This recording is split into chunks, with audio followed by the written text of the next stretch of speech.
Welcome to స్వతంత్ర. నేను విజయ్. ముందు హెడ్లైన్స్ చూద్దాం. ఏపీలో రేపటి నుంచి పెన్షన్ల పంపిణీ ఈ నెల 6 లోపు పూర్తి చేయాలన్న ప్రభుత్వం.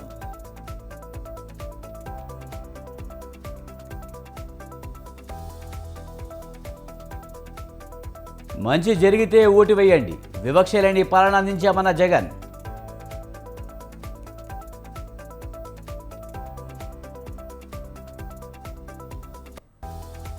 టీడీపీ ప్రజాగళం 2వ విడత షెడ్యూల్ విడుదల. రేపు కొవ్వూరు, గోపాలపురంలో బాబు టూర్.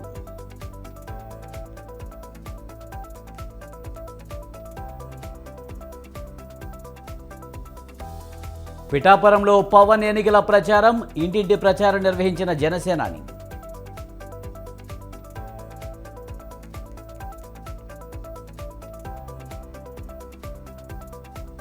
కడప నుంచి షర్మిల, రాజమండ్రి నుంచి గిడుగు. 114 అసెంబ్లీ, 5 ఎంపీ అభ్యర్థులను ప్రకటించిన కాంగ్రెస్.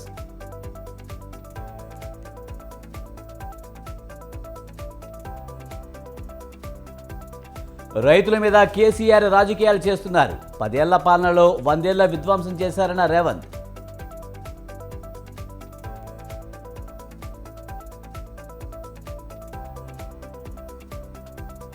లక్షల రుణమాఫీ ఎందుకు అమలు చేయలేదు? కాంగ్రెస్పై బండి సంజయ్ ఫైర్.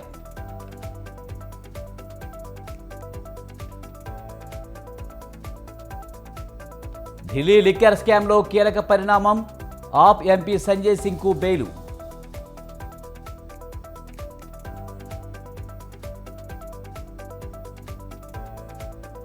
సెన్సెక్స్ 110, నిఫ్టీ 8 పాయింట్లు నష్టాల్లో ముగిసిన స్టాక్ మార్కెట్లు.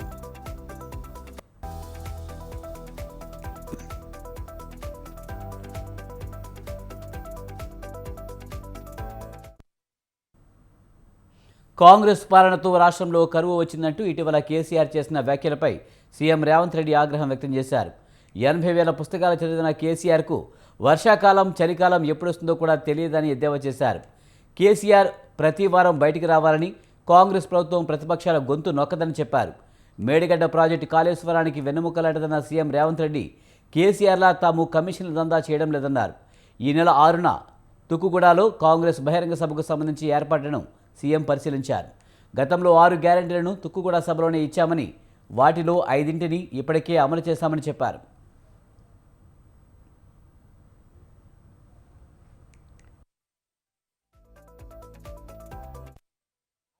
కోల్పోయిన దుఃఖంలో ఆయన కింద పడి గాయం కాకపోయిన ఉంటే, అవినీతిలో పాల్పడి కూతురు జైలుకు పోకపోయిన ఉంటే చంద్రశేఖరరావు గారు మనకు కనిపించడానికి కూడా దొరకకపోవు.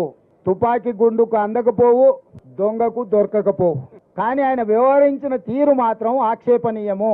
కాంగ్రెస్ వచ్చింది, కరువు వచ్చింది అంటున్నాడు. 80,000 పుస్తకాలు చదివిన చంద్రశేఖరరావు వానాకాలం ఎప్పుడు వస్తుంది, చలికాలం ఎప్పుడు వస్తుందో నీకు తెలియకుండా పోయిందా? కాంగ్రెస్ ఎప్పుడు అధికారంలోకి వచ్చింది? డిసెంబర్ 7 తారీఖు నాడు వచ్చింది. చలికాలంలో వానలు పడతాయా? డిసెంబర్ 7 తారీఖు మేము ప్రమాణ స్వీకారం చేసే వరకు తమరే ముఖ్యమంత్రిగా ఉంటుంది, తమరి ప్రభుత్వమే అధికారంలో ఉండే. మరి తమరి పాపాలకే కదా వరుణదేవుడు భయపడిపోయి వానలు గురవక కరువు వచ్చింది. నీ వారసత్వంగా కరువుతో పాటు 7 లక్షల కోట్ల రూపాయల అప్పులు కూడా మాకు అప్పచెప్తే, ఆ రోజు నుంచి రోజుకు 18 నుంచి 20 గంటలు మేము కష్టపడి దీన్ని. కాంగ్రెస్ పాలనలో అన్ని వర్గాల ప్రజలు అసంతృప్తితో ఉన్నారని బీఆర్ఎస్ వర్కింగ్ ప్రెసిడెంట్ కేటీఆర్ అన్నారు. మల్కాజ్గిరిలో కాంగ్రెస్ డమ్మీ అభ్యర్థిని నిలబెట్టిందని విమర్శించారు. మేడ్చల్ నియోజకవర్గంలో ఏర్పాటు చేసిన మల్కాజ్గిరి పార్లమెంటు విస్తృత స్థాయి సమావేశంలో కేటీఆర్ పాల్గొన్నారు.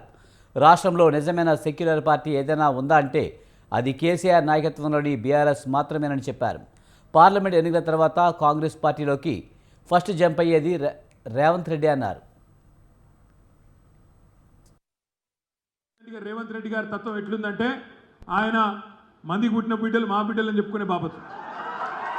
ఎందుకంటే నాకు తెలియక ఒకటి అడుగుతా, రేవంత్ రెడ్డి గారు చెప్తాడు, నేనే తెచ్చిన ఈ కాగితం, వచ్చిన 100 రోజుల్లోనే కాగితం నేనే తెచ్చిన అంటుండు. అయ్యా రేవంత్ రెడ్డి గారు, చెప్పుకునేదందుకు సిగ్గు, ఇజ్జత్, మానం ఏదన్నా ఉండాలి, కనీసం ఆలోచన ఉండాలి. నువ్వు కూడా అనుకోలే, మేము కూడా అనుకోలే మేము ఓడిపోతామని. ఆయన కూడా అనుకోలే అసలు. రేవంత్ రెడ్డి గారు కూడా గెలుస్తా అనుకోలే. చాలామంది చెప్పుకున్నాడు వాళ్ళ దోస్తులకు, మనం ఇప్పట్లో గెలిచేది ఉందా, పీకేది ఉందా, 2028, 2029లో చూసుకుందాం అని కాంగ్రెస్ వాళ్ళకు చాలామందికి చెప్పుకున్నాడు. కానీ అదృష్టమైనది బాగుంది, తంత గారెల బుట్టలో పడ్డట్టు ఆయనతో వచ్చి ముఖ్యమంత్రి కుర్చీలో పడ్డాడు. కానీ అబద్ధాలు చెప్తాడు. బాధ ఎక్కడ అంటే అబద్ధాలు, పచ్చి అబద్ధాలు, నేనే తెచ్చినా అంటాడు. కానీ అలా రేవంత్ రెడ్డి చూడు కథ, ఎల్బీ స్టేడియంలో మీటింగ్ పెడతాడు. ఇగో చూసినావా, నేను ఇచ్చేసిన 30,000 కాగితాలు, 30,000 ఉద్యోగాలు ఇచ్చిన 3 నెలల్లో అని చెప్పి డైలాగులు కొడుతుండు.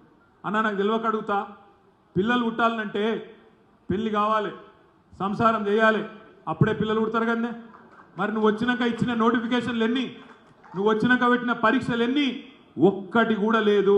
అంటే కేసీఆర్ గారి ప్రభుత్వంలో పెట్టిన నోటిఫికేషన్లు, కేసీఆర్ గారి ప్రభుత్వంలో పెట్టిన పరీక్షలు, దాని ఫలితాలు. కాంగ్రెస్ ప్రభుత్వంపై బీఆర్ఎస్ ఎమ్మెల్యే హరీష్ రావు ఆగ్రహం వ్యక్తం చేశారు. కేసీఆర్ పొలం బాట పడితే తప్ప పంటలకు నీళ్లు విడుదల చేయలేదని ఫైర్ అయ్యారు. అంతకుముందే ఎందుకు నీళ్లు విడుదల చేయలేదని నిలదీశారు మాజీ మంత్రి. రైతులను కాంగ్రెస్ దగా చేస్తుందని మండిపడ్డారు. 4 నెలలైనా రుణమాఫీ ఎందుకు చేయలేదని ప్రశ్నించారు. ఇంకా వ్యవసాయ కూలీలకు 12,000 ఇస్తామని చెప్పి ఇవ్వలేదన్నారు. కాంగ్రెస్ ప్రభుత్వం ఇచ్చిన హామీలకు కట్టుబడి ఉండాలని హెచ్చరించారు హరీష్ రావు. మొన్న ఎంత మంచిగా మాట్లాడింది, ఏమన్నా మీ రాజకీయం మాట్లాడిండా? మొన్న పొలం బాట పట్టిన కేసీఆర్ గారు రైతుల గురించి మాత్రమే మాట్లాడిండు. కానీ నిన్న చూస్తే కాంగ్రెస్ పార్టీ మంత్రులు కేసీఆర్ గారి మీద ఎగిరెగిరి పడుతున్నారు, 30 ఏట దాడికి దిగుతా ఉన్నారు. అంటే ఇంతమంది దాడి చేయడం అంటే కాంగ్రెస్ ప్రభుత్వం అభద్రతాభావంతో కనబడతా ఉంది. మీకు భయం పట్టుకున్నది, రైతులు పార్లమెంట్ ఎన్నికల్లో మీ కాంగ్రెస్ పార్టీకి బుద్ధి చెప్తారనే భయం పట్టుకున్నది. కేసీఆర్ గారు బయలుదేరంగానే ఇవాళ ఆయన మీద దాడికి దిగుతా ఉన్నారు, 30 ఏట దాడికి దిగుతా ఉన్నారు కాంగ్రెస్ పార్టీ నాయకులు. ఇది కాలం తెచ్చిన కరువు కాదు, కాంగ్రెస్ పార్టీ తెచ్చిన కరువు. మీ వైఫల్యం, కరెంట్ ఇవ్వకపోవడం మీ వైఫల్యం, నీళ్లున్నా ఇవ్వలేకపోవడం మీ వైఫల్యం. ఇవాళ మొన్నటిదాకా నీళ్లు లేవన్నారు. ఫోన్ ట్యాపింగ్ వ్యవహారానికి సంబంధించి రోజుకో బాధితులు బయటకు వస్తున్నారు. ఇప్పటికే పలు పోలీస్ స్టేషన్లలో ఫిర్యాదులు అందుతున్నాయి. తాజాగా దీనిపై దుబ్బాక మాజీ ఎమ్మెల్యే బీజేపీ నేత రఘునందన్ రావు కంప్లైంట్ చేశారు. బీఆర్ఎస్ ఎమ్మెల్యే హరీష్ రావుపై ఫిర్యాదు చేసి డీజీపీకి ఆధారాలు సమర్పించినట్టు చెప్పారు. దుబ్బాక బై ఎలక్షన్ టైంలో తనపై వివేక్పై కేసులు పెట్టారన్నారు. ప్రస్తుతం కాంగ్రెస్ ఎమ్మెల్యే రాజగోపాల్ రెడ్డి కూడా బాధితుడే అన్నారు. ఫోన్ ట్యాపింగ్ చేయించింది ఎవరో తేల్చాలని రఘునందన్ రావు డిమాండ్ చేశారు. వారం రోజుల క్రితం కూడా రాష్ట్ర డీజీపీ గారిని కలిసి ఒక మాట చెప్పిన, డీజీపీ గారు నా ఫోన్ ట్యాప్ అయిందని ఆ రోజు చెప్పినా, ఈ రోజు చెప్తున్నా, ఈ కేసులో ముద్దాయిగా ఆ రోజు దుబ్బాక ఉప ఎన్నికలకు ఇన్ఛార్జిగా పనిచేసిన హరీష్ రావు గారిని తప్పు జరుగుతుంటే చూస్తూ కూర్చున్న మా డిస్ట్రిక్ట్ మాజిస్ట్రేట్, అప్పటి జిల్లా కలెక్టర్, ప్రస్తుత బీఆర్ఎస్ మెదకి ఎంపీ అభ్యర్థి వెంకట్రామరెడ్డిని ముద్దాయిగా చేయండి అని నేను రాతపూర్వకంగా కంప్లైంట్ ఇచ్చిన. వీళ్ళందరి తర్వాత సార్ అసలు ముఖ్యమంత్రి ఎవరు, డీజీపీ ఎవరు, ఈ ఇద్దరిని ఎందుకు ముద్దాయిలు చేస్తలేరు రేవంత్ రెడ్డి గారు? దీని వెనకాల ఉన్నటువంటి కారణం ఏంది? దీని వెనకాల మీ ఆలోచన విధానం ఏంది? తెలంగాణ సమాజం వినాలనుకుంటుంది. కాంగ్రెస్ ఇచ్చిన హామీలను నమ్మి ఓట్లేసిన రైతులను నట్టేట ముంచారని బీజేపీ జాతీయ ప్రధాన కార్యదర్శి ఎంపీ బండి సంజయ్ కుమార్ ఆగ్రహం వ్యక్తం చేశారు. 100 రోజుల్లో రైతు భరోసా కింద ఎకరాకు 15,000 ఇస్తానన్న హామీని ఎందుకు అమలు చేయడం లేదని ప్రశ్నించారు. కరీంనగర్లో దీక్ష చేపట్టిన ఆయన లక్షల రుణమాఫీ ఎందుకు అమలు చేయలేదని ప్రశ్నించారు. కాంగ్రెస్ చేస్తున్న మోసాలను ఎండగట్టేందుకే రైతు దీక్ష చేపట్టినట్టు చెప్పారు. తక్షణం ఎకరాకు 25,000 నష్టపరిహారం చెల్లించాలని డిమాండ్ చేశారు. రైతులకు, కౌలు రైతులకు 15,000 రైతు భరోసా ఇవ్వాలన్నారు.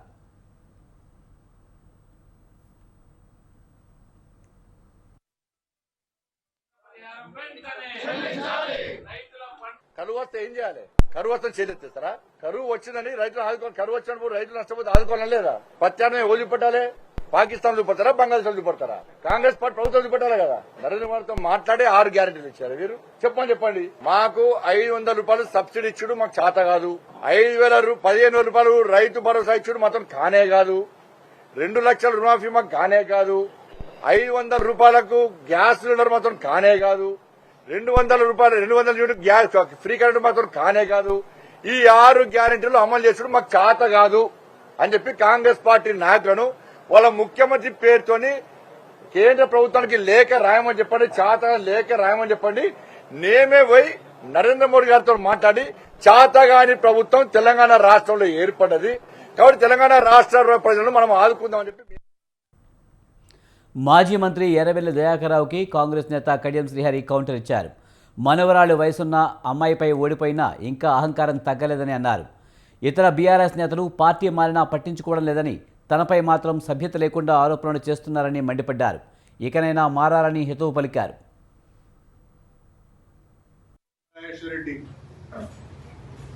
నిప్పు దొక్కిన దయాకర్రావు గారు ఒకటి గుర్తుపెట్టుకోవాలి. మీరు మాట్లాడిన భాష నేను మాట్లాడను, కానీ 100 కోట్ల రూపాయలు ఖర్చు పెట్టి పాలకుర్తి నియోజకవర్గంలో పనులు చేస్తే నీ మనమరాలి వయస్సున్న అమ్మాయి చేతిలో చావు దెబ్బతిన్నావు. సిగ్గు అనిపిస్తలేదా? ఈ అహంకారం మాటలు, ఈ బల్పు మాటలే కదా ఇంత దూరం తీసుకొచ్చాను. ఇంకా తగ్గించుకోకపోతే ఎట్లా? ఎందుకు నేను ఓడిపోయానని సమీక్ష చేసుకోవాలి. వాళ్ళకి ఇంకో కోపం ఉండదు నా మీద. నీ ఎవరు మేము అందరం ఓడిపోయిన వాడు ఒక్కడికి గెలిచినాడని, వాడు కూడా ఓడిపోతే బాగుండని. పల్లా రాజేశ్వరరెడ్డి భాష దారుణంగా ఉందన్నారు కడియం. బీఆర్ఎస్ ఈ స్థితికి రావడానికి పల్లా లాంటి వారే కారణమన్నారు. తాను అవినీతికి పాల్పడ్డానని, దోపిడీ చేశానన్న ఆరోపణలు నిరూపించకపోతే పరిణామాలు తీవ్రంగా ఉంటాయని హెచ్చరించారు. రెడ్డి నిప్పు దొక్కిన కోతి కంటే అధ్వానంగా ఎగురుతాడు. ఎందుకో నాకు అర్థం కాదు. భాష అయితే దారుణంగా ఉంది. నేను అవినీతికి పాల్పడ్డానని, నేను దోపిడీ చేశానని చాలా మాటలు మాట్లాడుతున్నాను.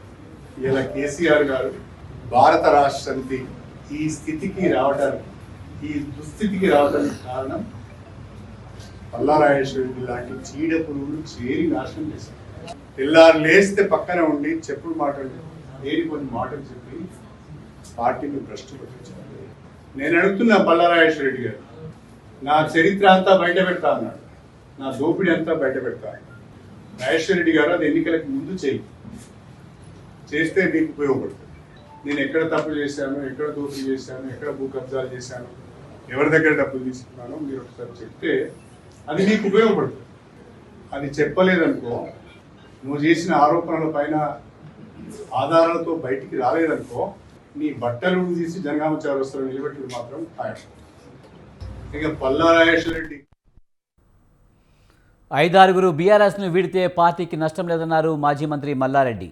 10 ఏళ్ల బీఆర్ఎస్ పాలనలో తెలంగాణను కేసీఆర్ దేశంలో నెంబర్ 1 స్టేట్గా నిలిపారని అన్నారు మల్లారెడ్డి. 75 ఏళ్లలో కాంగ్రెస్, బీజేపీలు ఏమీ చేయలేకపోయాయని తెలిపారు. 2 జాతీయ పార్టీలు తెలంగాణను మోసం చేశాయని విమర్శించారు. తప్పకుండా మళ్లీ తామే అధికారంలోనికి వస్తామని ధీమా వ్యక్తం చేశారు. పార్లమెంట్ ఎన్నికల్లో మెజారిటీ సీట్లు గెలుచుకుంటామని ఆశాభావం వ్యక్తం చేశారు. దౌర్జన్యం నడుస్తుంది మా దగ్గర. మనం పొమ్మల్లా పోం సార్, అంత గట్టి కార్యకర్తలు సార్ వీళ్ళు. ఒక్కటే పీరికి ఎట్లా చూస్తారు వాళ్ళంత గొప్ప నాయకులు.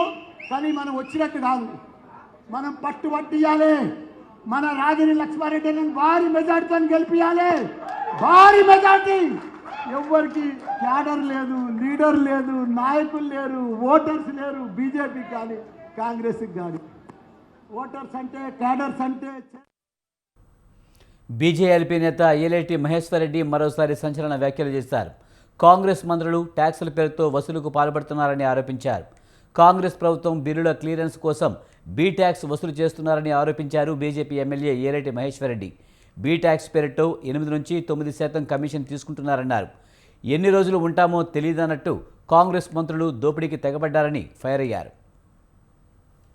పెండింగ్ ఉన్న ఆ బిల్లు బీ ట్యాక్స్ ద్వారా 8 నుంచి 9% ఫైనాన్స్ క్లియరెన్స్ కావాలా, ఫైనాన్స్ నుంచి డబ్బు రావాలంటే బీ ట్యాక్స్ కట్టాలా. ఎవరి డిపార్ట్మెంట్ వారికి నువ్వు ఆ ట్యాక్స్ పెట్టుకుంటే నేనెందుకు బీ ట్యాక్స్ పెట్టుకోవద్దని ఒక మంత్రి గారు బీ ట్యాక్స్ పెట్టుకున్నారు. ఆ బీ ట్యాక్స్ 8 నుంచి 9% తీసుకొని కాంట్రాక్టర్ దగ్గర విచ్చలవిడిగా 8 నుంచి 9% వసూలు చేసేటువంటి మంత్రి గారు. అంటే ఇప్పుడు ముఖ్యమంత్రి గారికి ఎంత కంట్రోల్ ఉన్నదో వాళ్ళ మంత్రుల మీద దీన్ని బట్టి అర్థమవుతున్నది. ముఖ్యమంత్రి గారు వారి మంత్రులు వారికి తెలియకుండా చేస్తున్నా, మరి తెలిసే చేస్తున్నా, మరి మీకు వాటా ఉన్నదా మాకు తెలియదు. కానీ కాంట్రాక్టర్లు వచ్చి మా దగ్గర చెప్పుకుంటున్నారు, అయ్యా ఇంతకుముందు ఎన్నడికి ఇంత లేకుండే, మరి 9% వసూలు చేస్తున్నారు మా దగ్గర బీ ట్యాక్స్ పేరు మీద అని అంటున్నారు. అంటే బీ ట్యాక్స్ అంటే బట్టి ట్యాక్స్ కాదు, అది ఏం ట్యాక్స్ నాకు తెలియదు. బీ ట్యాక్స్ అంటే కొత్తగా వచ్చింది, అది ఎక్కడికి వెళ్ళి వచ్చిందో మరి అర్థమైతే లేదు, కానీ కొత్తగా వచ్చింది. అది నాకు తెలియదు అది ఏం ట్యాక్సో. కానీ బిల్ ట్యాక్సా లేకుంటే మీకు ఏ ట్యాక్స్ నాకు తెలియదు కానీ 9% అంటాం. మరీ అన్యాయం అయిపోయింది ఇది. ఈ రకంగా ఈ రాష్ట్రాన్ని ఎవరికి దోషినంత వారు ఎన్ని రోజులు ఉంటుందో తెలియదు. ఉన్న రోజులు ఉన్న కాడికి ఇల్లు ఉండగా చక్కదిద్దుకోవాలనుకుంటారు వాళ్ళు. వచ్చే ఎన్నికల్లో క్లీన్ స్వీప్ చేయాలని కార్యకర్తలకు పిలుపునిచ్చారు సీఎం జగన్. మేమంతా సిద్ధం బస్సు యాత్రలో భాగంగా మదనపల్లిలో నిర్వహించిన సభలో జగన్ ప్రసంగించారు. ఎన్నికల్లో డబుల్ సెంచరీ కొట్టేందుకు సిద్ధమా అంటూ కార్యకర్తల్లో జోష్ నింపారు. తనపై ఒంటరిగా పోటీ చేసే ధైర్యం ప్రతిపక్షాలకు లేదని, విశ్వసనీయమైన పాలన అంటే ఏమిటో చూపించామని చెప్పారు. జెండాలు జతకట్టి అబద్ధాలతో వస్తున్నారని టీడీపీ కూటమిపై ఫైర్ అయ్యారు. గడిచిన 58 నెలల్లో మంచి జరిగి ఉంటే ఎన్నికల్లో వైసీపీకి అండగా నిలవాలని జగన్ కోరారు. మీకు మంచి జరిగి ఉంటే మీ జగన్ కు, మీ బిడ్డకు, మన ప్రభుత్వానికి, వైఎస్ఆర్సీపీ ప్రభుత్వానికి అండగా తోడుగా నిలబడండి అని ఆత్మవిశ్వాసంతో ఈ రోజు ప్రతి ఒక్కరూ కూడా ప్రతి గడపకు వెళ్లి అడగగలుగుతా ఉన్నారు అని అంటే దానికి కారణం దేవుడు దయతో, మీ అందరి చల్లని దీవెనలతో ఇంటింటికి ప్రతి గ్రామానికి మంచి చేయగలిగాము కాబట్టే అని చెప్పి కూడా ఈ సందర్భంగా సగర్వంగా సవినయంగా తెలియజేస్తా ఉన్నాను. ఇవాళ ఎన్నికలు వస్తా ఉన్నాయి అంటే ప్రతిపక్షంలో ఉన్న వారంతా కూడా విడివిడిగా రాలేకపోతా ఉన్నారు. ఒంటరిగా పోటీ చేసే ధైర్యం ఏ ఒక్కరికి కూడా లేదు. అధికారం కోసం గుంపులుగా తోడేళ్లుగా జెండాలు జతకట్టి అబద్ధాలతో వస్తా ఉన్నారు. జెండాలు జతకట్టడమే వారి పని, ప్రజల గుండెల్లో గుడి కట్టడమే మీ జగన్ చేశాడు కాబట్టి అని కూడా ఈ సందర్భంగా గర్వంగా చెప్తా ఉన్నా. ఇంటింటికి మీకు మంచి. పిఠాపురంలో జనసేన అధినేత పవన్ కళ్యాణ్ ఎన్నికల ప్రచారం జోరందుకుంది. 4 రోజులుగా పిఠాపురం నియోజకవర్గంలో పవన్ సుడిగాలి పర్యటన చేస్తున్నారు. పొన్నాడ గ్రామంలో సుమారు గంట పాటు పాదయాత్ర చేశారు. ఇంటింటికి తిరిగి ప్రజల సమస్యలను అడిగి తెలుసుకున్నారు. ఇప్పటి వరకు ప్రభుత్వం నుంచి అందుతున్న సంక్షేమ పథకాల గురించి పవన్ ఆరా తీశారు. పిఠాపురం నియోజకవర్గం నుంచి తనను 1,00,000 మెజారిటీతో గెలిపించాలని విజ్ఞప్తి చేశారు. నియోజకవర్గం పరిధిలో 54 గ్రామాలు ఉన్నాయని, వాటిలో ఏదో ఒక ఊరిలో ఇల్లు కట్టుకుని పిఠాపురం నియోజకవర్గాన్ని దేశంలోనే ఆదర్శ నియోజకవర్గంగా తీర్చిదిద్దుతానని పవన్ స్పష్టం చేశారు.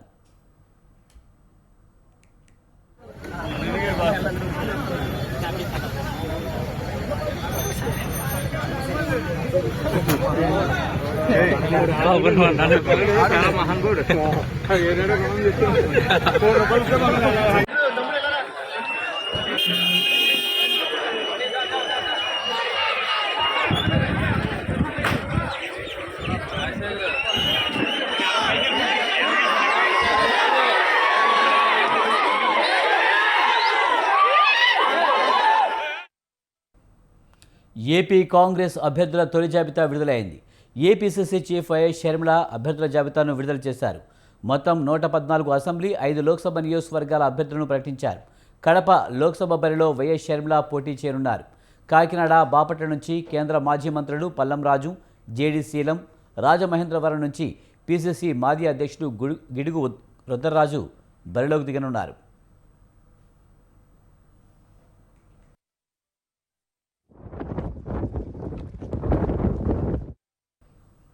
అటు సింగనమల నుంచి మాజీ మంత్రి శైలజనాథ్ పోటీ చేయనున్నారు. అయితే ఈ ఎన్నికల్లో పోటీ చేయరాదని మాజీ మంత్రి రఘువీరారెడ్డి నిర్ణయించినట్టు తెలుస్తుంది. పార్టీ అభ్యర్థుల తరపున ఆయన ప్రచారం చేయనున్నారనే టాక్ వినిపిస్తోంది.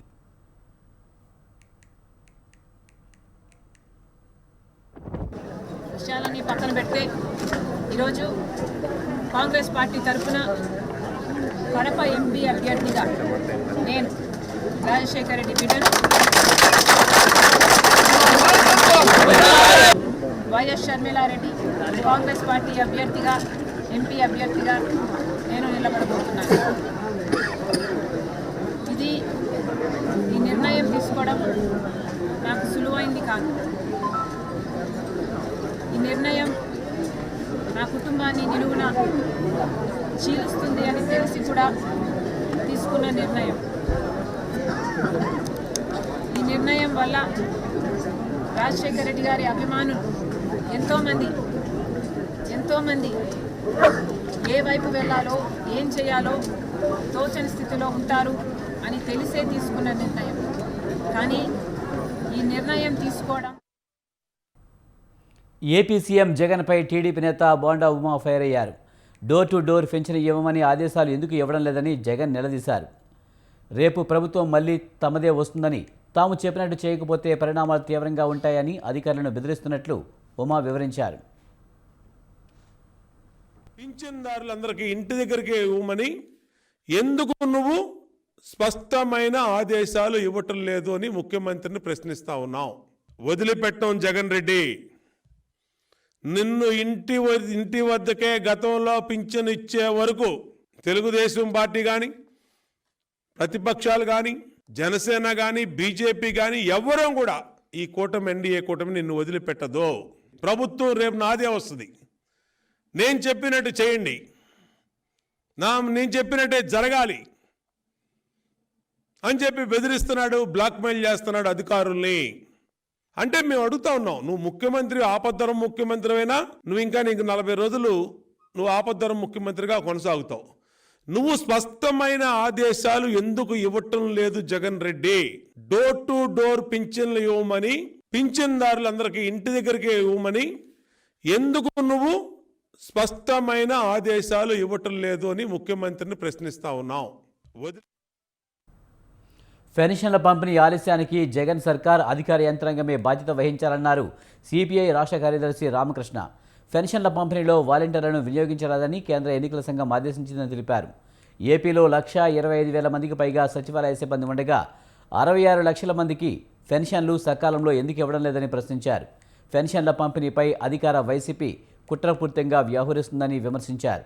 వైసీపీ నేతలు చెప్పగానే రాజీనామాలు చేయడానికి వాలంటీర్లు ప్రభుత్వ ఉద్యోగుల లేక వైసీపీ కార్యకర్తలు అంటూ నిలదీశారు. రానున్న ఎన్నికల్లో ప్రజలు ఓటు ద్వారా జగన్ సర్కార్కు బుద్ధి చెప్పాలని డిమాండ్ చేశారు. ఇవాళ పెన్షనర్లకు అందాల్సిన డబ్బులు అందకుండా ఈరోజు రాష్ట్రంలో అధికార పార్టీ, అధికార యంత్రాంగం అంతా కూడా పక్క డ్రామా నడిపిస్తుంది. ఇవాళ ఎన్నికల యంత్రాంగం ఇప్పుడు వాలంటీర్లు కాకుండా మిగతా ప్రభుత్వ యంత్రాంగం పంచమని మరి ప్రభుత్వం చాలా ప్రతిష్టాత్మకంగా చెప్పుకుంటా ఉంది సచివాలయ వ్యవస్థల గురించి. దాదాపు 1,26,000 మంది అందులో ఉద్యోగస్తులు ఉన్నారు. రాష్ట్రంలో 66 లక్షల మంది పెన్షనర్లు ఉన్నారు. ఒక్కొక్కరు 50 మందికి పెన్షన్ ఇస్తే ఒక గంట చాలు, మ్యాక్సిమం హాఫ్ డే పడుతుంది. హాఫ్ డేలో 50 మంది పోయి ఇవ్వచ్చు. వైఎస్ఆర్ కాంగ్రెస్ పార్టీ కార్యకర్తలు కాబట్టి ఆ పని చేయదు. అధికార పార్టీ అనుయాయులు, అధికార పార్టీ నాయకులు చెప్పినట్టు మీరు నడుచుకుంటే మిమ్మల్ని వాలంటీర్లు అని అన్నారు. మీరు ఒక పార్టీ ఏజెంట్ అవుతారు, లేదా ఒక పార్టీ కార్యకర్తలే. కాబట్టి ఇది సరైనది కాదు. ఈ బంగ్లింగ్ అంతా మానుకోవాలి. ఇవాళ ఏదైతే పెన్షనర్లకు డబ్బు అందడంలో ఆలస్యం అవుతా ఉందో దానికి అధికార పార్టీ చీఫ్ సెక్రటరీ, అధికారులు వారే కారణం తప్ప మరొకరు కారణం. వాలంటీర్లు సీఎం జగన్ ట్రాప్లో పడ్డారని అన్నారు టీడీపీ పొలిట్ బ్యూరో సభ్యులు శ్రీనివాసరెడ్డి. కడపలో తన స్వగృహంలో సమావేశాన్ని ఏర్పాటు చేసిన ఆయన చంద్రబాబుపై వైసీపీ నేతలు దుష్ప్రచారం చేయడం సరైంది కాదని తెలిపారు. అవ్వాతాతలకు పింఛన్లు ఇవ్వకుండా పొలిటికల్ డ్రామాలకు వైసీపీ తెరలేపిందన్నారు. కొంతమంది వాలంటీర్లు వైసీపీ కోవర్టులా పనిచేయడం తగదని, ఎన్నికల ప్రచారంలో వాలంటీర్లను దూరం పెట్టాలని ఎన్నికల కమిషన్ ఆదేశించిందన్నారు. కొంతమంది వాలంటీర్లు టీడీపీపై దుష్ప్రచారం చేస్తున్నారని, అలాంటి వాలంటీర్లపై చర్యలకు వెనుకాడే ప్రసక్తి లేదన్నారు.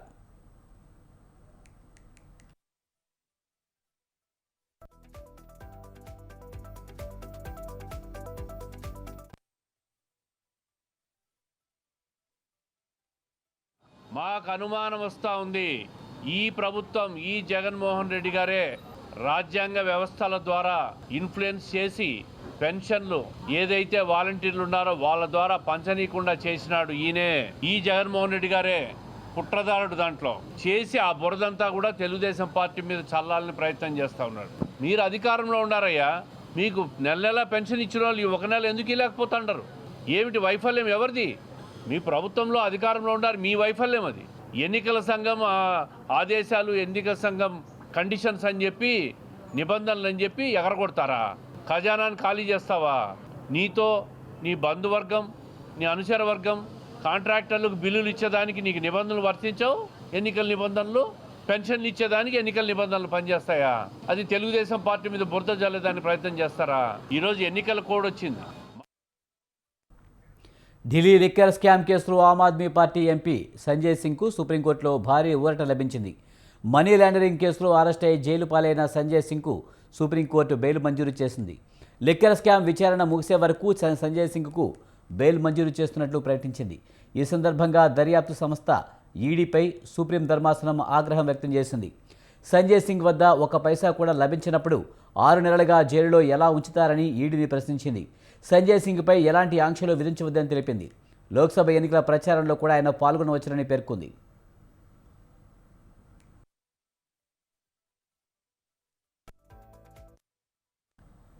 లిక్కర్ కేసులో సంజయ్ సింగ్ను ఈడీ గత ఏడాది అక్టోబర్లో అరెస్ట్ చేసింది. గత 6 నెలలుగా ఆయన తిహార్ జైలులోనే ఉన్నారు. ఈ క్రమంలో తన అరెస్టు రిమాండ్ను వ్యతిరేకిస్తూ సంజయ్ సింగ్ సుప్రీంలో పిటిషన్ దాఖలు చేశారు. ఈ పిటిషన్ను విచారించిన సుప్రీం సంజయ్ సింగ్కు బెయిల్ ఇవ్వడానికి తమకు ఎలాంటి అభ్యంతరం లేదని ఈడీ పేర్కొంది.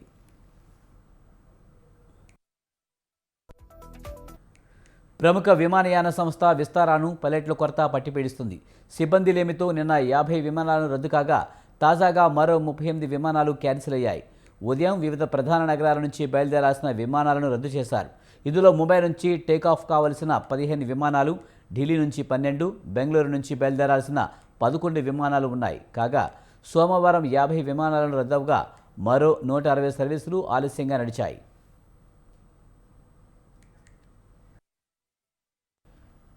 విమానాల రద్దు ఆలస్యంపై ప్రయాణికులు ఆగ్రహం వ్యక్తం చేస్తున్నారు. విస్తారా విమానాల కోసం ఎయిర్పోర్టుల్లో గంటల తరబడి వేచి చూడాల్సి వస్తుందని, సరైన సమాచారం ఉండడం లేదని పలువురు ప్రయాణికులు విమర్శించారు. దీనిపై విస్తారా సంస్థ స్పందిస్తూ తమ వినియోగదారులకు కలిగిన అసౌకర్యం పట్ల క్షమాపణలు చెప్పింది. గత కొన్ని రోజులుగా తాము పైలట్ల కొరతతో పాటు వివిధ రకాల సమస్యలు ఎదుర్కొంటున్నామని వెల్లడించింది. వీలైనంత తొందరగా సమస్యను పరిష్కరించేందుకు కృషి చేస్తున్నామని పేర్కొంది.